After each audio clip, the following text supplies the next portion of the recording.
Пане Олександре, скажіть ви з точки зору бізнесу, яка ваша Да. думка? Ну, я скажу так, я разговаривал с одним из депутатов тоже по поводу данного законопроекта, и он примерно сказал в интересном стиле.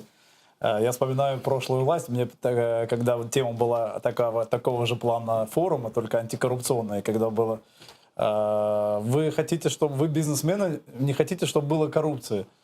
И мы, ну, конечно, потому что, ну, это уже просто достало наши госорганы за каждую бумажку, за каждую подпись, да, там от прошлой власти. И простой был рецепт. Так не давайте. Просто, ну, так не надо давать взятки, и, говорит, и все, и вопрос как бы и решен вроде бы, и не будет коррупции. Вот здесь примерно так же депутат в таком же стиле сказал. Вы как бы говорите о том, что вот с киками, это вот то, что Ярослав говорит, поспешили, так не имейте киков. Ну и все дела. Ну зачем вам кики?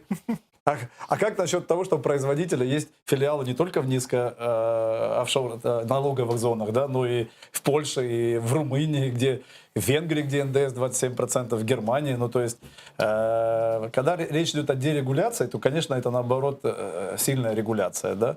Хотя я к этому отношению, на самом деле, здесь согласен с Ярослав.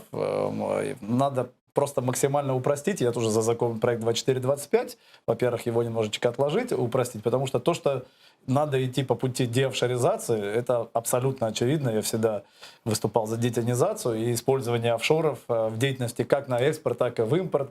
В импорт это занижение цен, как правило, используется, да.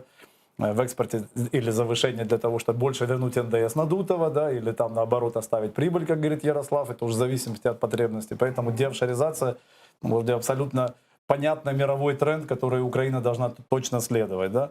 Но то, что Ярослав говорит, может быть, здесь немножко поспешили, потому что есть, там касается это не только низконалоговых, но и высоконалоговых зон, потому что тебе это все резко усложняется в отчетности.